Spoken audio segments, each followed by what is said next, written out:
Aquí se le despachan los pedidos a los distribuidores y se empaquetan los libros que van para el exterior. Es decir, no se le vende al público directamente. Normalmente las editoriales no tienen despacho al público. Y del proceso de producción aquí se llega hasta el momento en que está el CD para hacer la plancha de impresión, o algunas máquinas de imprenta que toman directamente del CD, o sea que es lo que se llama la preproducción. Nosotros no tenemos imprenta ni encuadernación. Se compra el papel, se contrata el servicio de la imprenta y todo ese trabajo se hace afuera. Después se entregan los libros aquí y de aquí se va haciendo la distribución. ¿Qué fue lo que te movió tanto a convertirte en el editor de humor, de dibujantes de humor? Una cosa absolutamente autobiográfica.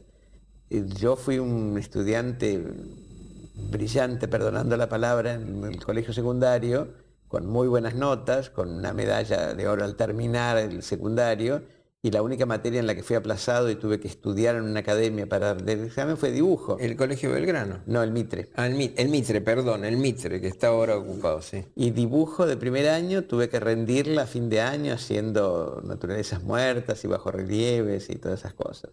Y como tenía una dificultad monstruosa para el dibujo, en segundo año tuve una profesora, la señora Espora Roca, descendiente del almirante Espora, que le gustaba mucho la pintura, y como a mí me gustaba mucho la pintura, mientras los demás se esforzaban dibujando, yo hablaba con ella de arte y entonces zafé por ese lado. Así que el hecho de que alguien tome un lápiz o lo que sea y de ahí salga algo ¿Te parece maravilloso? Me parece digno de admiración. Vamos a recordar quiénes son algunos de los autores que están en la editorial.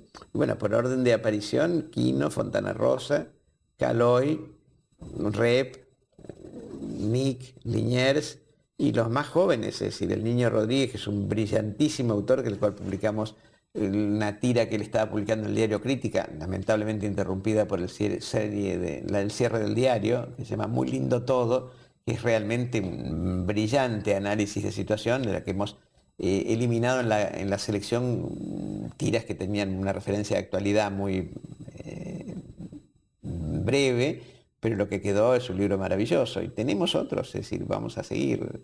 Incluso un dibujante chileno, Alberto Montt, que es absolutamente genial. En cambio, en esa colección publicamos a dos mexicanos, a Carlos Sib y a Arturo Kempsch, que son buenísimos y no funcionaron. Dicen las teorías que el humor viaja mal, cosa que yo no entiendo, porque a mí me causa mucha gracia la cantidad de humoristas que son de las más diversas procedencias, como dicen los remates, pero parecería que las ventas de esos libros les han dado razón. No entraron. ¿Pensás que el humor argentino es muy particular?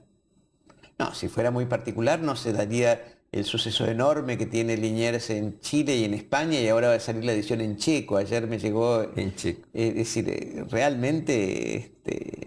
y en Italia se ha convertido en un pequeño suceso, Macanudo de Liniers. En muy poco tiempo. Editada por una editorial casi amateur, de unos chicos jóvenes que cuando los vi en la Feria de Turín el año pasado, se sacaron fotos conmigo, estaban en el área extracomercial de la feria, una especie de tiendas que había fuera de los pabellones normales. Y yo no tenía idea. Cuando nos pidieron los derechos, le hicieron una oferta razonable, le pregunté a Liniers si estaba de acuerdo y la aceptamos. Y realmente esta editorial que se llama Double Shot, que está en una pequeña localidad que se llama Carmiñano, les ha ido muy bien. Ya sacaron el segundo tomo, van a sacar el tercero. Y la prueba de que no es local. Son unas cosas medio mágicas las que pasan a veces con los libros y el éxito de los libros. Inclusive cuando llega un libro de un sudafricano, por ejemplo, y que en poco tiempo es difundido en el mundo occidental y al poco tiempo también obtiene el premio Nobel, ya el hecho de los sucesos de los libros más exóticos para nuestro mundo, aparentemente exóticos, ya se han hecho tan comunes, existen tantos, que uno no se ha limitado a ciertos autores, cada vez se abre más Bueno, no vamos a hablar de la obviedad de la común naturaleza humana, porque por ahí la dificultad puede darse por el lenguaje o por el idioma, pero el hecho de que haya llegado hace un mes la edición en Indonesia de Mafalda, que ya han sacado 6 volúmenes, y a partir del segundo incluyen en una parte del tomo lo que notoriamente son opiniones de lectores, que he pedido que me manden la traducción al inglés porque realmente ha despertado una adhesión enorme en Indonesia, cuya forma de ser francamente ignoro, no conozco a ningún nativo del país. ¿Y quién tuvo la iniciativa?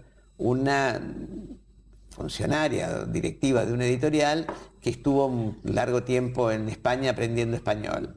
Y ahí conoció al personaje, después convenció a los dueños de la editorial a hacerle y demás. Pero también se publica en Japón, y se publica en Corea, y se publica en las 2 Chinas. Y cuando Quino fue la primera vez a China, estuvo alojado en casa de unos amigos que son diplomáticos argentinos, es diplomático el varón de la familia, visitó una editorial que se enteró que tenía una edición pirata de Mafalda. Bueno, dieron explicaciones que ellos en ese momento no habían firmado la convención sobre derechos de autor, pero que iban a tratar de legalizarlo.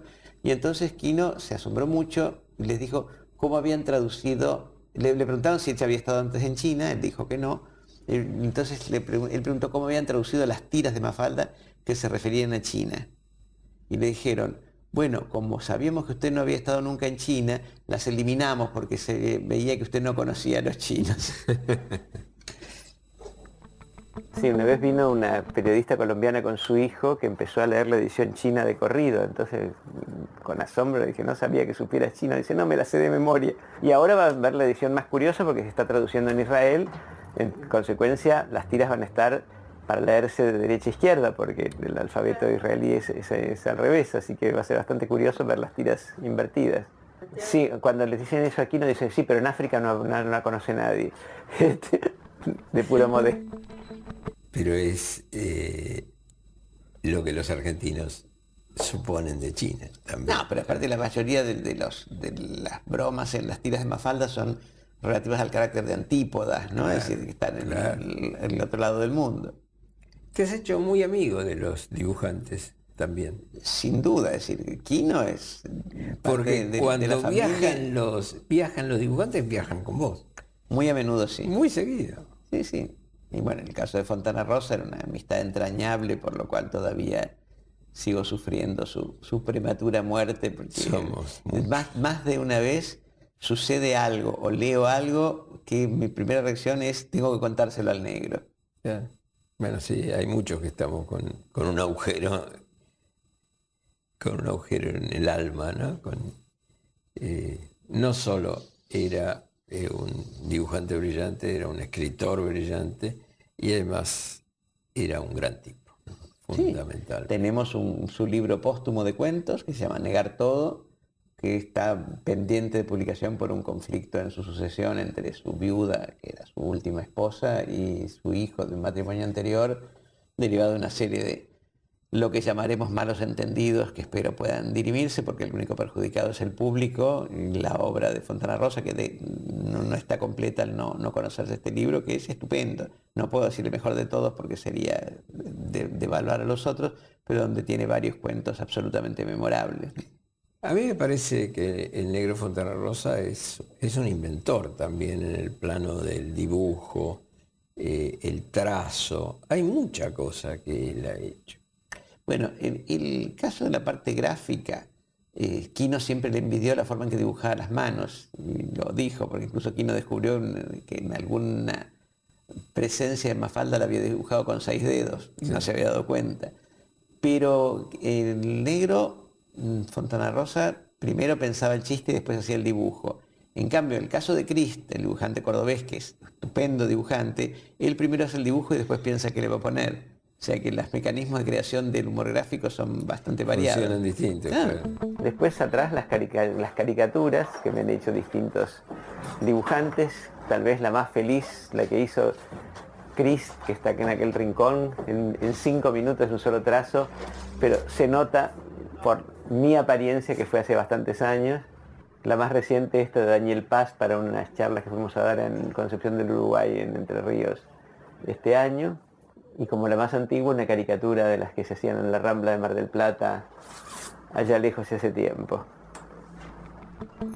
Gaturro, mi nieto menor, bueno, es un fanático, se preguntan entre él y la hermana, que es algo menor todavía que él, se preguntan, bueno, en el cuadrito tal, ¿qué dice Nick? Y lo saben, lo han aprendido de memoria. Bueno, ya está traducido al inglés un primer volumen de Gaturro, traducción que hizo Andrew Graham Yule, el periodista, gran periodista argentino de origen inglés, y que es el que tradujo los últimos tomos de Mafalda. La decisión de publicar Mafalda en inglés, que es el único libro en inglés que ha publicado De la Flor, derivó de que no tuvimos éxito en venderla en editoriales anglosajonas, a pesar de que en algún momento un directivo de Scholastic, que es una editorial importante de libros de texto e infantiles, que había pasado su infancia en la Argentina y se había crecido aquí, nos planteó que no se la vendiéramos a nadie, que iba a conseguir que Scholastic la comprara los derechos de traducción. Y en algún momento, después de bastante tiempo, el departamento de marketing de Scholastic dictaminó que Mafalda era demasiado sofisticada para los niños norteamericanos.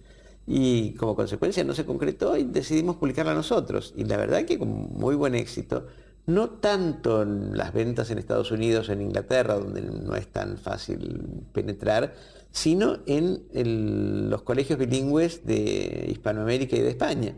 Claro. Así que... Ya estamos sobre el final de esta charla de 1 hora, ya la hora se nos está pasando o se nos ha pasado. Quería preguntarte cuál es lo inmediato, no solo en humoristas, sino qué vas a hacer en narrativa, por ejemplo, qué tenés o qué proyecto tenés. Bueno, lo inmediato no es en narrativa, son las memorias de Emilio Rodríguez, un psicoanalista que hizo escuela, que murió hace 2 años. El autor de Heroína. El autor de Heroína, que después se filmó con Graciela Borges, unas memorias maravillosas que se llaman Mi Prontuario, que realmente son una radiografía de una época de la Argentina, no solo desde el punto de vista del psicoanálisis. Después, como los dije, 60. Claro, después como dije, la versión en novela gráfica de Los Dueños de la Tierra de David Viñas y Del extranjero de Albert Camus, una autorización que conseguimos después de muchísimas gestiones con la hija del escritor, que quiso ver las ilustraciones, quiso ver el guión y finalmente la autorizó.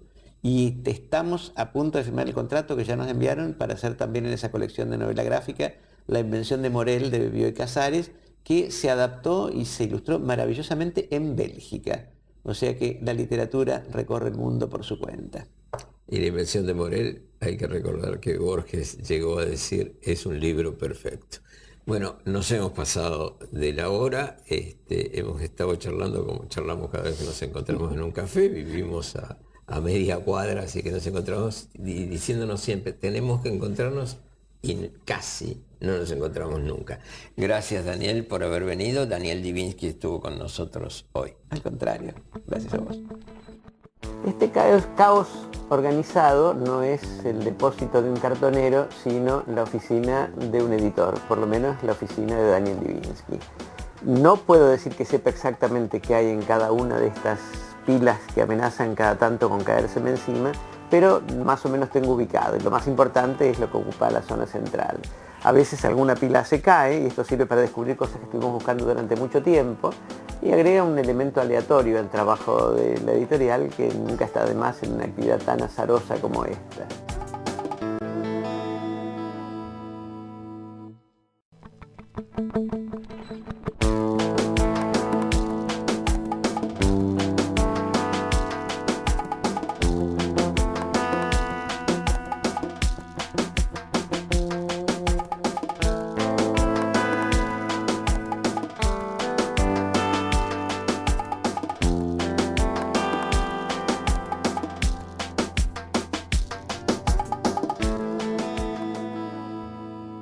Estamos hoy con Daniel Divinsky, un veterano editor.